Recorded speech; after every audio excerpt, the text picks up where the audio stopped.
Bienvenidos a este primer episodio del podcast del Cato Institute en español. Desde Washington, D.C., soy Daniel Reisbeck. En esta ocasión tenemos una invitada muy especial, Gabriela Calderón. Gabriela es investigadora del Instituto Cato, editora de nuestra página web, elcato.org, y columnista del diario El Universo de Ecuador. Gabriela, muchas gracias por acompañarnos. ¿Cómo estás hoy? Bien, muchas gracias por esta invitación. Gabriela, quisiera empezar por preguntarte cómo llegaste al Instituto Cato en primer lugar y cómo fue tu camino hacia las ideas del gobierno limitado, los mercados libres y la libertad personal que defendemos acá. Bueno, sí, yo estudié Relaciones Internacionales y mi plan era pues estudiar para ejercer algún tipo de cargo en la diplomacia y poco a poco conforme, digamos, sobre todo en Estados Unidos donde yo estudié, te van haciendo preguntas acerca de, bueno, ¿y a qué quisieras aplicar, dónde quisieras trabajar? Y hay esta mentalidad de, antes de graduarte tienes que hacer pasantías, porque eso va a mejorar tu aplicación, y esas pasantías, mientras más cercanas estén a lo que tú quieres hacer eventualmente, es mejor, porque ya tienes un pie adentro de la empresa o la organización para conseguir después un trabajo. Entonces, mi plan era conseguir algún tipo de pasantía en una organización internacional, preferiblemente algo como algún organismo de las Naciones Unidas, o si no, algo en la Organización de Estados Americanos o en el Banco Mundial. Pero esas pasantías yo me di cuenta que eran muy difíciles de conseguir a menos de que tengas algún tipo de conexión, y muchas veces cuando se conseguían con o sin conexión, solía ser el caso que no eran remuneradas. Y ahí vino también pues la suerte que tuve de cierta manera de que mis padres me dijeron, bueno, nosotros te ayudamos con la educación, pero si tú quieres quedarte el verano en Washington o en Estados Unidos en general, pues eso corre por tu cuenta. Tú tienes que conseguir algo que te pague los costos de pasar las vacaciones de la universidad allá para hacer tu pasantía. Entonces eso básicamente eliminó todas esas organizaciones en las que yo quería trabajar o estudiar, y tuve que limitarme a las opciones donde hay algún tipo de stipend, le dicen en inglés, digamos una ayuda para los pasantes, que viene a ser por debajo del salario mínimo, pero te pagan algo que te ayuda a pagar los costos digamos, de estar en Washington o en Nueva York durante el tiempo de la pasantía. Y una de esas apliqué como a 14 lugares distintos, entre esos Human Rights Watch, por ejemplo, y uno de los lugares en los que fui aceptada, porque tuve 3 opciones, uno de los lugares fue el Instituto Cato, que pagaba el mejor valor para sus pasantes en el programa de pasantes de verano.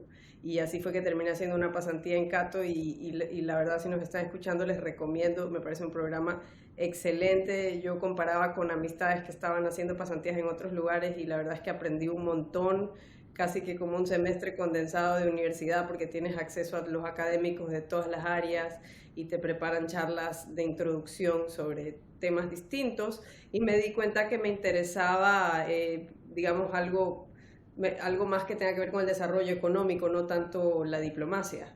Fue recién ahí ese verano que me di cuenta.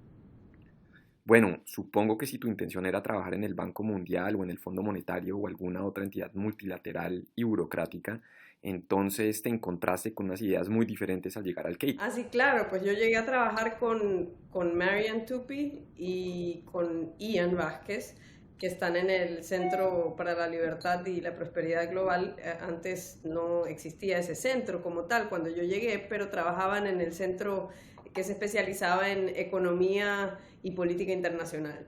Y en la puerta de Ian, en su oficina, tenía en ese entonces, porque ahora ya se ha cambiado a otra oficina, pero tenía un sticker que tenía las letras del FMI con una X.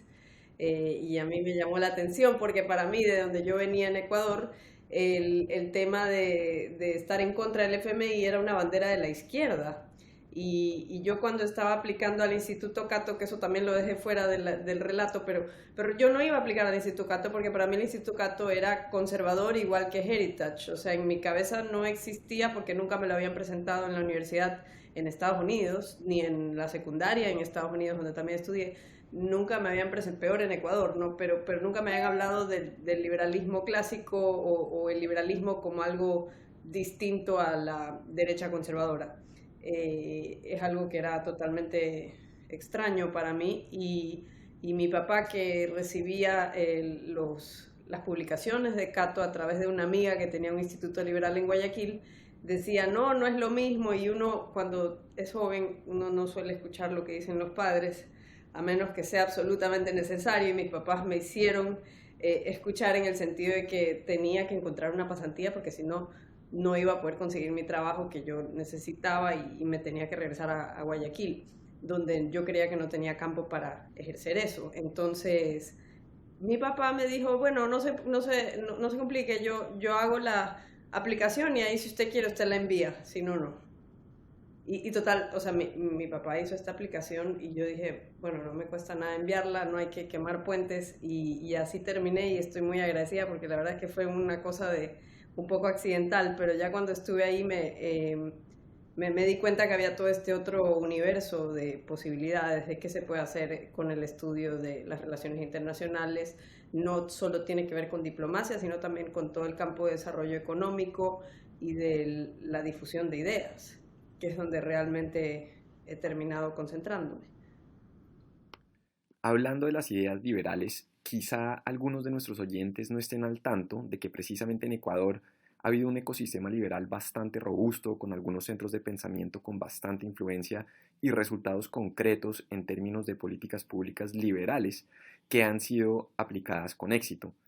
¿De dónde crees tú que surge esta tradición liberal en Ecuador y quién ha estado detrás de mantenerla viva en las últimas décadas? Bueno, en Ecuador hay regiones muy distintas entre sí, eso quizás tú lo sientes también en Colombia, ¿no? O sea, la tradición liberal acá está concentrada en torno al puerto principal del país, mi ciudad, Guayaquil. La institución que yo mencionaba es el Instituto Ecuatoriano de Economía Política, fundado por Dorita Ampuero, que es un proyecto ya, digamos, después de que sus hijos se graduaron de colegio, ella dijo, bueno, ¿y ahora qué hago? Porque ya mis hijos se fueron a la universidad y decidió, bueno, voy a hacer un instituto liberal en Ecuador y se fue a hacer un Atlas Think Tank Program en Washington, donde estaba Alex Chaffin en ese entonces, hizo este programa y dijo, básicamente ella siempre cuenta la historia, dice, quiero poner un instituto como el Instituto Cato, pero en Guayaquil. Y bueno, pues hizo este programa, lo logró, consiguió, ella siempre dice que siempre ha tenido como que de 1 a 5 donantes que mantienen a flote el instituto. En Guayaquil, en Ecuador en general es difícil mantener esto porque hay una sociedad civil limitada, sobre todo porque, digamos, no es que hay ningún tipo de estímulo como lo hay en Estados Unidos, que tú puedes deducir de tu impuesto sobre la renta las contribuciones a estas organizaciones sin fines de lucro que son independientes de la política, ¿no? No existe ese concepto y entonces es más el costo de oportunidad de donar a estas organizaciones, sobre todo en sociedades donde la gente, uno va a pedir, digamos, Dorita cuenta que ella cuando va a pedir fondos para el instituto le dicen, bueno, ¿y esto es para apoyar a qué candidato? Y no, pues no es ligado a un candidato ni a las próximas elecciones, es un proyecto de largo plazo y eso cuesta entender, pero ahí está el IEP, ya tiene más de 30 años y ha sido parte de bloquear cosas terribles y de promover, entre otras cosas, quizás la reforma más importante que se ha hecho aquí en los últimos 50 años, que es la dolarización. Entonces, ¿por qué tú me preguntas por qué hay esa tradición? Bueno, aquí en Guayaquil se siente mucho menos el peso y la supervisión del gobierno central. Este es un país con un gobierno unitario, centralista, y se respira siempre un poquito más de libertad que en la capital. Y además, digamos, como esta es la ciudad puerto principal, hay más recursos que en otras ciudades. Entonces, si bien otras ciudades están apartadas del poder, al igual que Guayaquil, no tienen los recursos que se mueven en esta ciudad. Entonces yo creo que por eso aquí se empezó a desarrollar eso y luego tenemos al gran promotor del liberalismo en Ecuador, el señor Rafael Correa. Yo creo que creció hartísimo el movimiento liberal en Ecuador durante la década de Correa en el poder, porque digamos la gente empieza a valorar más la libertad cuando se la empieza a perder. Entonces yo creo que eso ayudó. Bueno, antes de que hablemos de Rafael Correa y de la experiencia de los ecuatorianos bajo su régimen, quería preguntarte si tú crees que la dolarización de Ecuador hubiera sido posible sin esta gran figura de Dora de Ampuero y su magnífica labor en el Instituto Ecuatoriano de Economía Política. Yo creo que la verdad que no. Fíjate que cuando hablaban y hacían foros, yo tenía creo que 14 o 15 años y recuerdo haber ido a los primeros eventos del IEP, en parte porque mi papá no tenía dónde dejarme y yo no manejaba y me tocó caer en uno de esos eventos como acompañante de mi papá. Recuerdo pensar y ver a la gente escuchaba esto y les parecía estar escuchando un disparate. Y recuerdo también los comentarios que hacían en el público, las preguntas que le hacían a Dora, y era como que no era una propuesta tomada en serio. Recuerdo que en los noticieros la gente salía diciendo: esto es una locura, esto es inviable, esto nunca va a pasar, esto no se puede porque no hay suficientes divisas para hacer la transición, es demasiado costosa la transición. Esto se repitió al cansancio, era cosa de todos los días en la radio, en los noticieros, y sin embargo, Dora la verdad que tiene una personalidad digamos, de seguir concentrada, repitiendo lo mismo, y tiene, digamos, tenía la amabilidad para tratarse con personas que pasaban distinto y llevarse bien, entonces siempre era recibida en distintas universidades, colegios, gremios, y eso le permitió tener espacios donde suficientes personas la escucharon como para que se discuta y se mantenga viva la idea. Y cuando llegó la crisis de las macroevaluaciones a fines de los 90, esa idea estaba ya en el aire y había estado por más de 10 años. Esto es más de 10 años de aguantar que te digan que es un disparate lo que tú estás promoviendo, ¿no? Tú mencionas el momento preciso en el que dolarizó Ecuador. A mí me llama la atención que inicialmente fue una medida muy impopular y una gran mayoría de la población se oponía a la dolarización.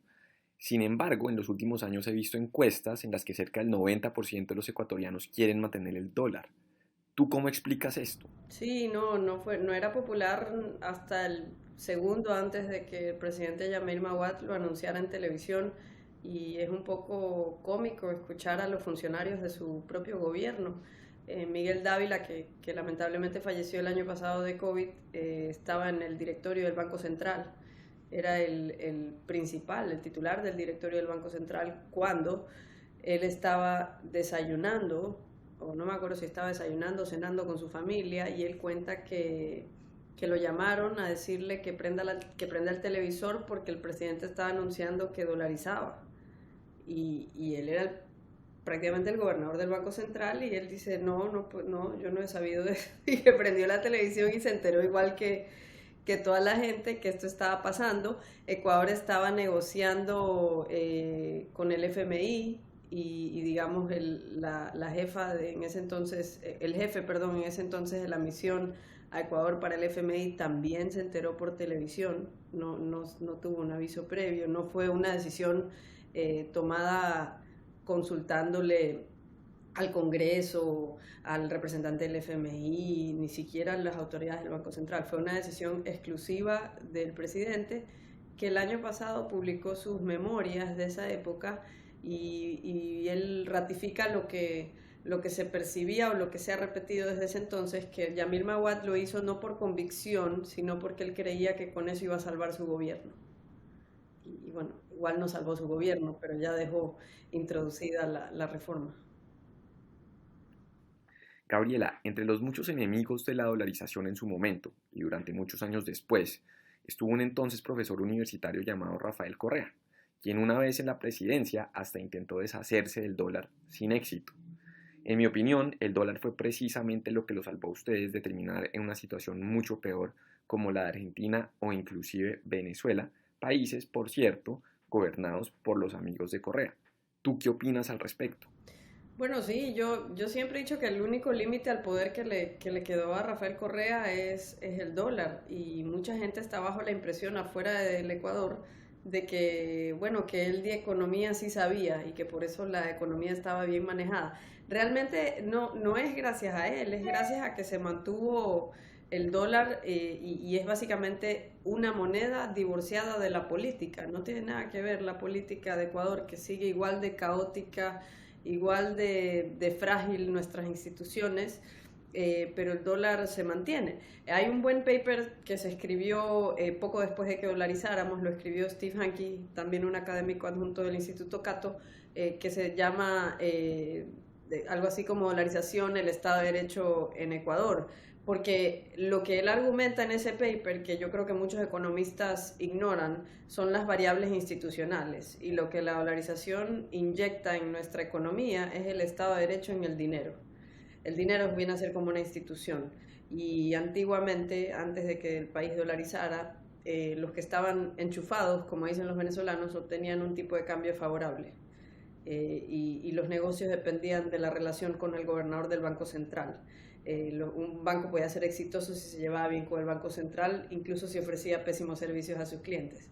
Eso cambió de la noche a la mañana, porque una vez que se dolarizó, el dólar era el mismo para todos, y las autoridades del Banco Central no le podían ofrecer castigos y recompensas a los actores. Digamos, los que ofrecían los castigos y las recompensas pasaron a ser los clientes del sistema financiero, y entonces esto inyectó, digamos, una revolución en el sistema financiero también, que se empezó a dar entre el año 2000, que dolarizamos, y el año 2007, hasta que llegó Correa, porque yo recuerdo que yo vine de Washington a vivir acá en 2008, y los bancos estaban empezando a ofrecer un producto de que tú podías abrir una cuenta en Panamá, estando en Quito o en Guayaquil, con un depósito mínimo, y podías retirar efectivo en dólares de cualquier cajero en Ecuador sin pagar una arancel adicional. Entonces era un nivel de apertura financiera que se estaba empezando a dar, que ya nos hubiera puesto en el mapa la manera que está el Centro Financiero Internacional de Panamá. Sino que luego con Correa se eliminó, se prohibieron esas cosas, se obligó a repatriar fondos, y toda una serie de cosas que lamentablemente se han mantenido, incluso durante el gobierno de Guillermo Lasso.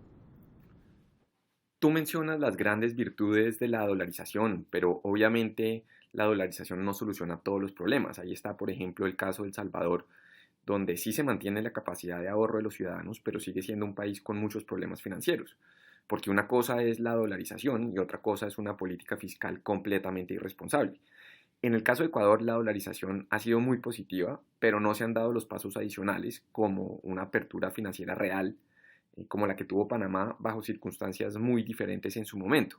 Pero uno pensaría que después de Correa y al llegar un presidente como Guillermo Lasso, justamente se vendrían medidas muy liberales.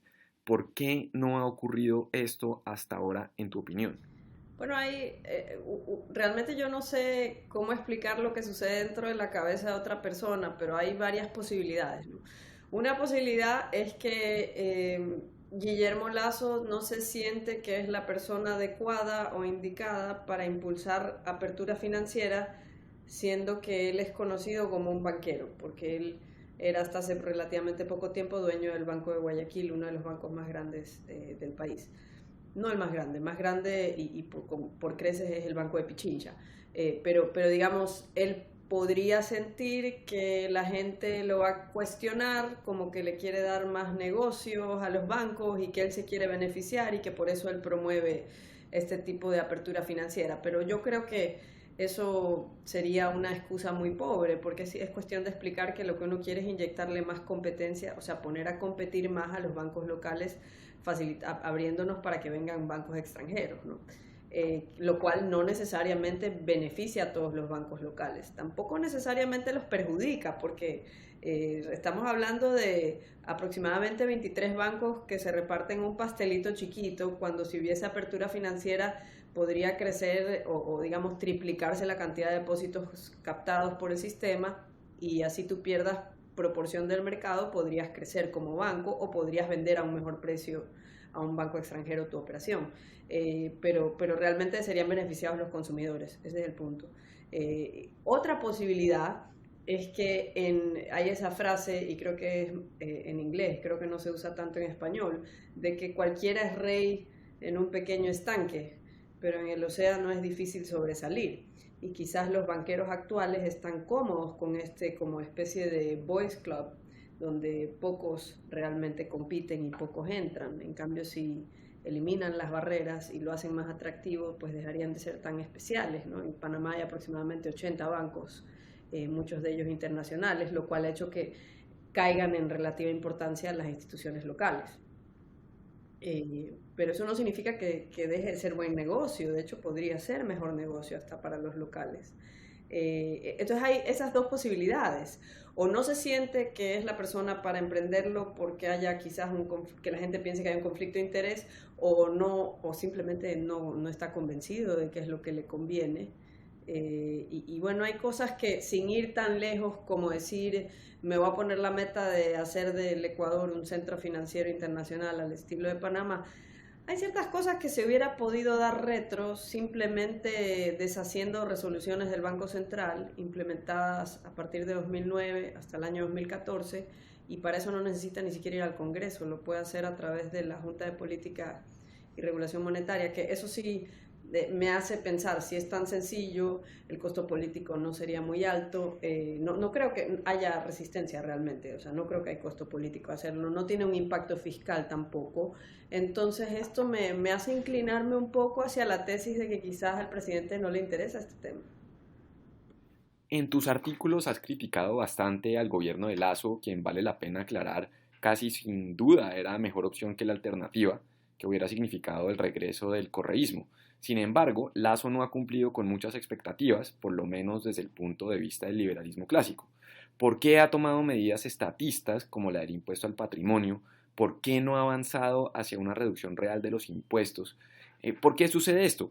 Y de hecho es una pregunta que puede ir más allá de Ecuador. ¿Por qué presidentes supuestamente amigos de los mercados, como Sebastián Piñera en Chile, Mauricio Macri en Argentina o Iván Duque en Colombia, hablan acerca de liberar la economía en campaña, pero una vez llegan al poder parecen gobernar para complacer a la izquierda o a la prensa socialdemócrata, en vez de tomar las medidas que pueden impulsar a sus países para que salgan realmente adelante? Esto pasa en todas partes en América Latina, no sé si pasa también en otras regiones, pero aquí, por ejemplo, si es un gobernante de derecha, se lo juzga por los resultados inmediatos, y no importa si esos resultados están relacionados a medidas que se tomaron en administraciones anteriores.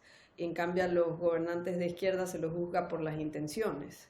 Incluso durante efectos adversos de las medidas que están tomando, suele tener un poquito de duración más larga su respaldo, porque la gente dice hay que darle chance. Es que lo que pasa es que ya va a venir esta redención, ya va a venir, digamos, viene en parte de este espiritualismo de creer que el paraíso viene después de los sacrificios, ¿no? Entonces, pero esta idea de que hay que aguantar dolor ahora para después tener un paraíso, eso se lo aguantan al gobernante de izquierda, pero no al gobernante de derecha. Eso me da la impresión que hay esta dicotomía. Y lo que sucede es que me parece bien que se juzgue a las personas por los resultados más que por las intenciones, pero los resultados hay que ver de dónde provienen, o sea, de dónde viene esa causa, ¿no? O sea, y el problema ahí sí es que la memoria es de corto plazo, sobre todo en América Latina, que tiene una relación tan problemática con su pasado, ¿no? O sea, preferimos no hablar del tema, olvidarnos, virar la página, y todo es bien coyuntural, bien de corto plazo. Entonces es difícil que la gente vea que los efectos que tenemos ahora, la crisis fiscal que tenemos de 2015, se originan en 2007, cuando a todo el mundo le iba excelente y todas las empresas nunca habían vendido tanto y todo el mundo decía es que como Correos en PhD en Economía sabe manejar todo muy bien.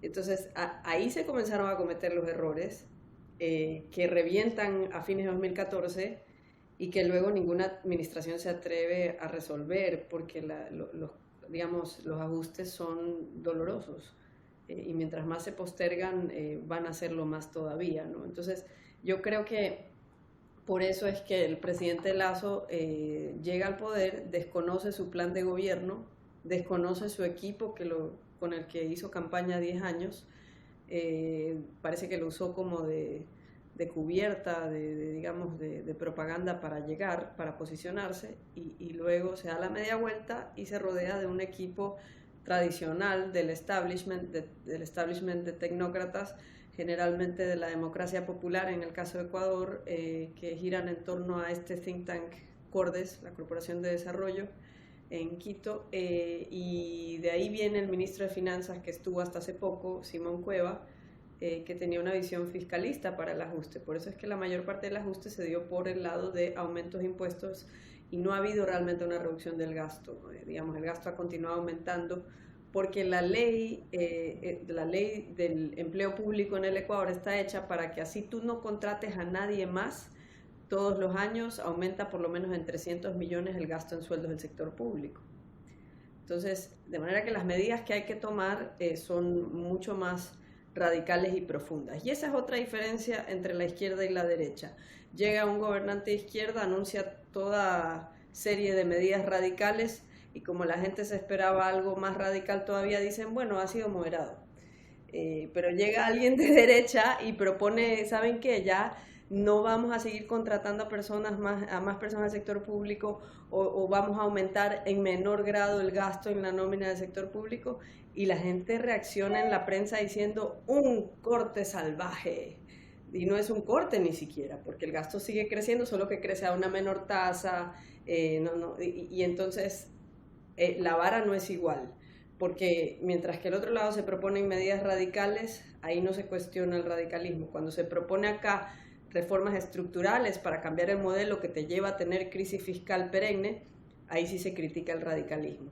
Entonces, esto es un problema cultural, o sea, como que no están contentos con el status quo, pero quieren más del status quo, porque lo que sucede es que Guillermo Lasso no llega porque la gente quería liberalismo, él llega porque fue el abanderado de todos los que querían populismo sin Correa.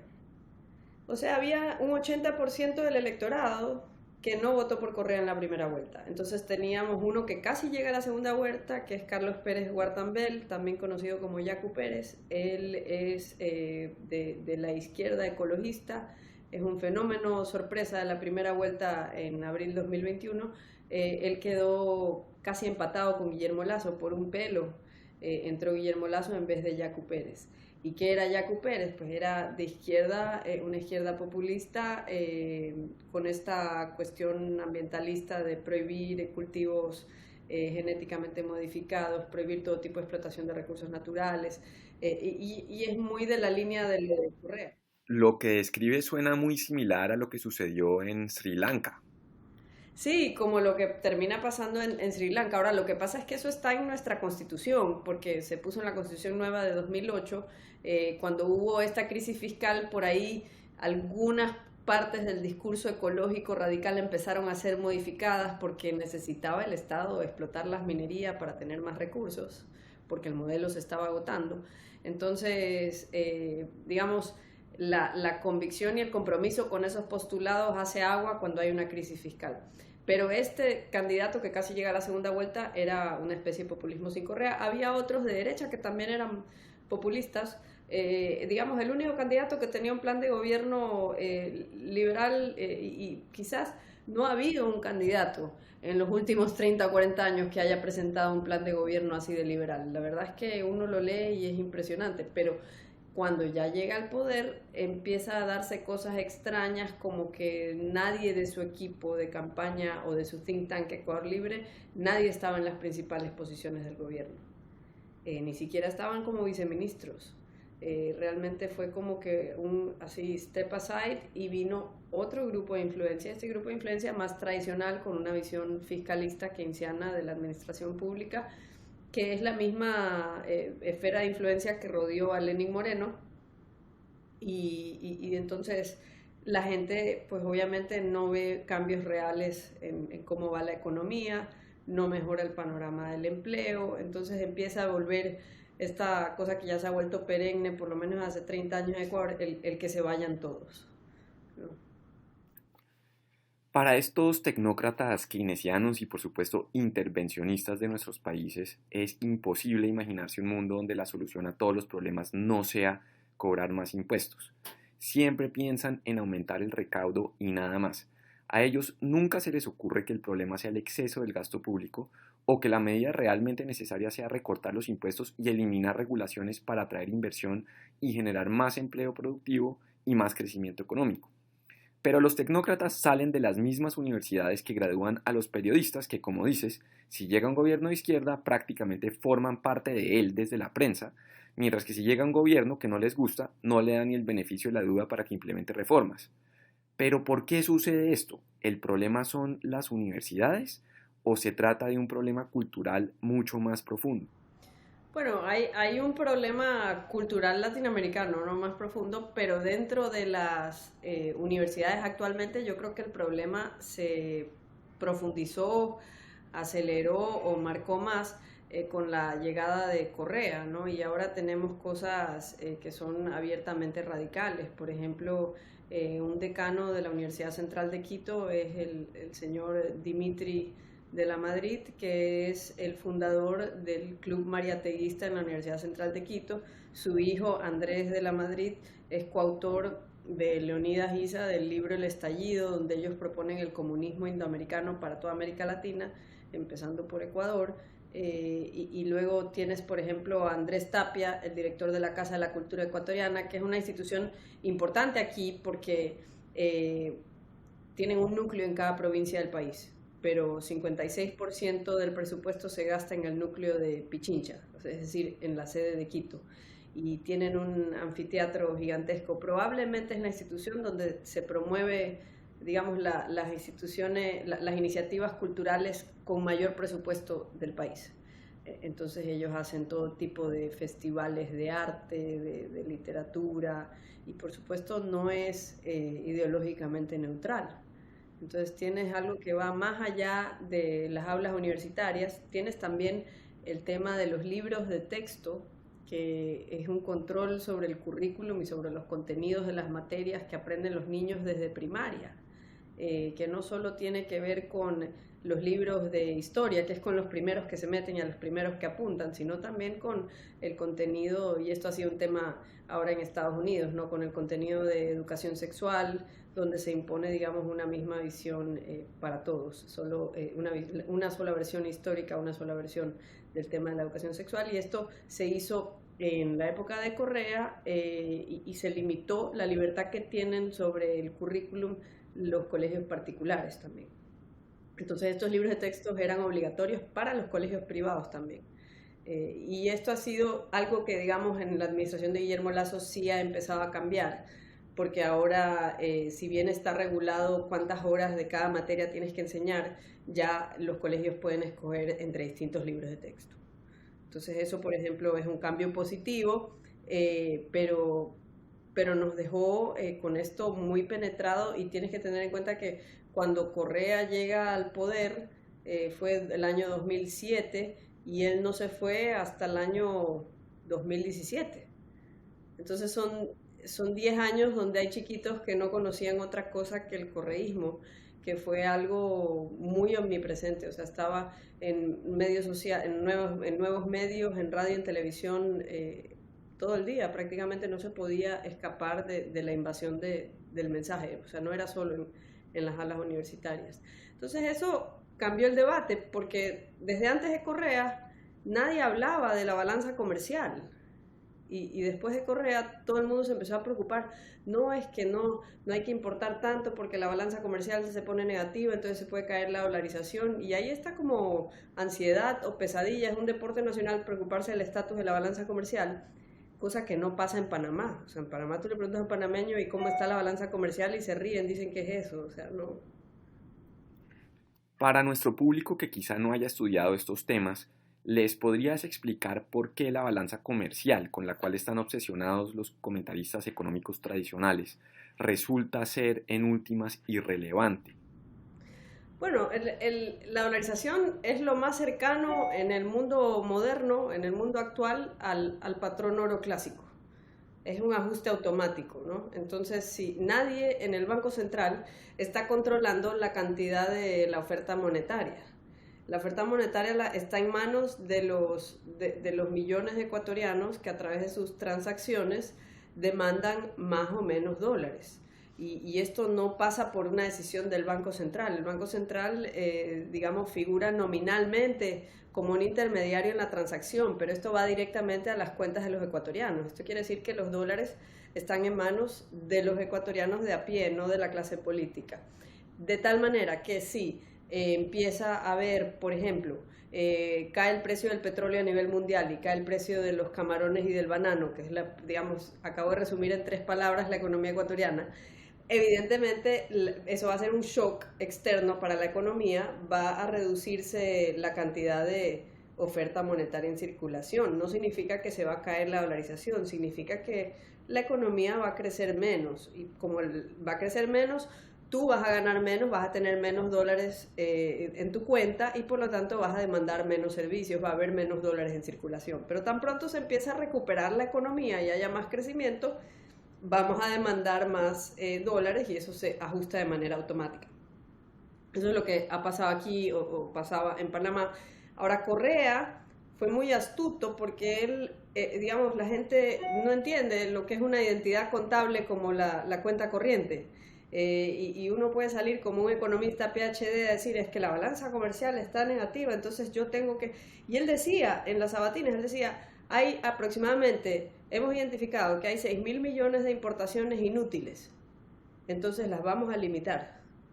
Y entonces uno dice, y bueno, ¿y cómo? O sea, ¿dónde está este grupo de personas que decidieron que lo que yo estoy importando, que a mí me parece súper útil, decidieron, no, eso es inútil? Entonces, realmente este tipo de cosas nos agarraron con las defensas bajas, nadie lo cuestionó. La gente lo recibió como que así es verdad, si salen más dólares de lo que entran, entonces nos vamos a quedar sin dólares y el presidente nos está protegiendo, limitando nuestra libertad de hacernos ese daño. Por eso es que hay que limitar el comercio. Entonces utilizó la dolarización a favor del proteccionismo comercial, cuando es todo lo contrario. O sea, si tú tienes mayor libertad de flujo de capitales y por ende mayor libertad de comercio, pues vas a traer más ahorros e inversiones. Y en lugar de faltarte dólares, vas a estar nadando en dólares, que es lo que pasaba esa misma época en Panamá. Panamá ha tenido 20 años excelentes, lo cual uno se pregunta por qué, o sea, por eso llaman la atención las protestas que se están dando en Panamá.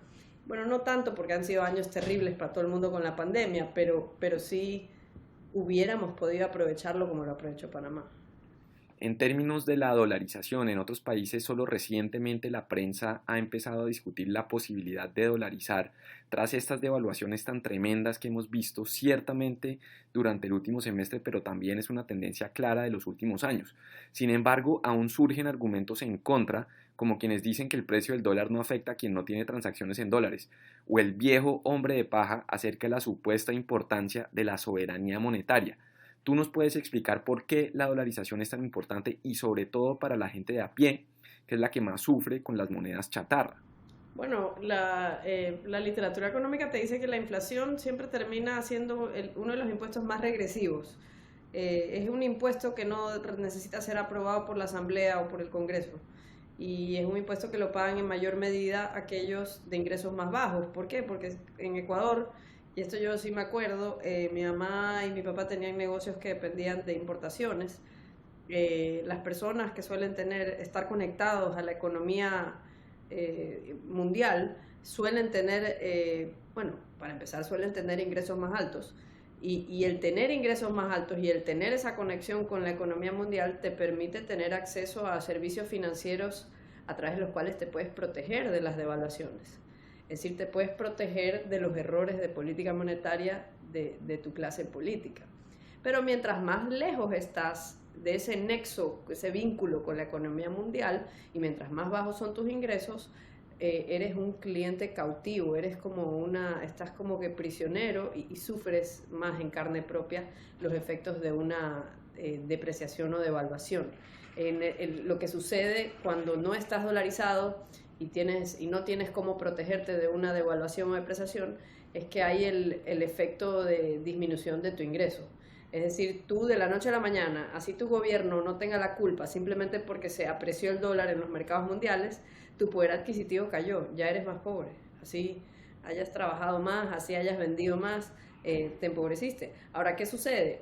Que en sociedades que no tienen monedas fuertes, como el euro, como el dólar, hay un riesgo adicional a los otros riesgos que puede haber de prestarte dinero. Y ese riesgo es el riesgo cambiario. Entonces, Steve Hanke siempre decía, y me encantaba la frase, que Ecuador debería tener, al lado donde salen las rosas y los camarones en los aeropuertos, debería tener un letrero que diga: estamos dolarizados, venga aquí por favor. O sea, aquí no hay riesgo cambiario, porque no existe la administración cambiaria. Entonces no es que de la noche a la mañana el poder adquisitivo tuyo se va a ver licuado. Y esto genera una mayor protección de los derechos de propiedad sobre los ahorros. Los ecuatorianos son dueños y soberanos de sus ahorros, menos de los ahorros para su jubilación, porque hay un monopolio estatal de la seguridad social. Pero de lo que puedas ahorrar aparte de eso, la gente es dueña. Entonces, se empezó a generar en nuestro país, a raíz de la dolarización, el mercado hipotecario, que era prácticamente inexistente, porque cayeron de 3 dígitos a 2 dígitos las tasas de interés. ¿Por qué no han caído más y por qué no son tan bajas como en Panamá o El Salvador? Bueno, porque hay otros factores que contribuyen al riesgo de prestar en esta economía, y la dolarización no resuelve todos esos problemas. Pero sí resuelve un problema importante, porque, digamos, caer de 3 dígitos a 2 es bastante. Y la otra cosa es que la gente, digamos, tiene esta cultura de ahorro, y los empresarios crearon, ya sintiéndose como que con más confianza en el ambiente más estable, crearon todo el sistema que aquí se conoce como las cuotas fáciles. Aquí en Ecuador tú puedes comprar hasta una camiseta en cuotas. Eso no existía, y es financiamiento directo de las grandes empresas y las tiendas departamentales. Y la cultura del ahorro tampoco existía. Entonces, cuando el año 2015, Rafael Correa trata de crear un impuesto a la herencia, esto fue una sorpresa para mí realmente, se desataron unas protestas que, si no era porque venía el Papa Juan Pablo de visita a Ecuador, porque coincidió, yo creo que Rafael Correa se hubiera podido caer. El gobierno hubiera podido ser derrocado por unas protestas populares que duraron 6 semanas aproximadamente, porque hubo un levantamiento en todo el país, en Guayaquil, Quito, Cuenca, Esmeraldas, en contra del impuesto a la herencia. Eso te dice que hay una cultura de ahorro, porque gente que no tenía mucho aspiraba a acumular un día y no tener que tributar sobre lo que había acumulado, ¿no? Eso de ahí yo creo que es algo muy positivo, algo en lo que se ha avanzado culturalmente. Eso cambió la cultura. Hablando de protestas, recientemente hubo una serie de manifestaciones violentas en Ecuador que hasta llamaron la atención de los medios internacionales. ¿Cuál fue el rol de la Casa de la Cultura, esa institución tan sui generis que tienen ustedes? ¿Y crees tú que haya indicios del regreso del correísmo a Ecuador?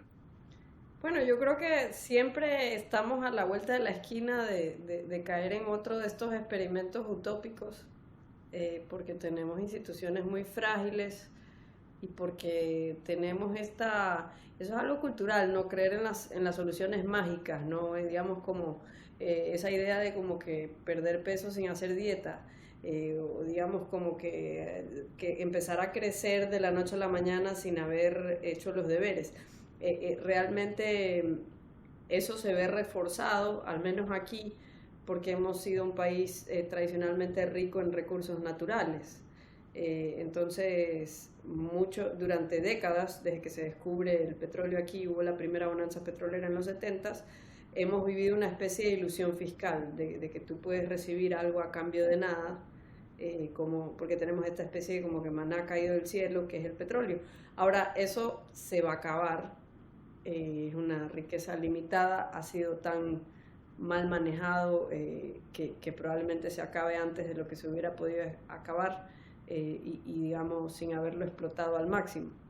Entonces yo creo que cuando eso se acabe, los incentivos van a cambiar radicalmente, porque el Estado va a tener que pasar a financiarse totalmente de impuestos y deuda. Y la gente claramente se da cuenta que la deuda tarde o temprano terminan siendo más impuestos. Entonces en la práctica de endeudarse con los multilaterales o con los mercados de capitales tiene su costo político. Y el costo político mayor, por supuesto, es crear y aumentar impuestos. Entonces, mi esperanza es que cuando se acabe esta riqueza petrolera que en nuestros casos, digamos, es estatal, y que cuando eso se acabe y cuando tengan que presentarle la cuenta a los ciudadanos para financiarse, la estructura de los estados en América Latina puede cambiar significativamente. A nivel de Latinoamérica, uno de los giros políticos más interesantes de los últimos años fue la repentina oposición de Lenín Moreno frente a Rafael Correa, pese a haber llegado al poder gracias a Correa. ¿Tú cómo interpretas esa confrontación? Bueno, fue una sorpresa para todo el mundo, porque Lenín Moreno era uno de los pocos funcionarios que había durado desde la campaña de Rafael Correa hasta el fin de su último gobierno. ¿Cómo lo interpreto?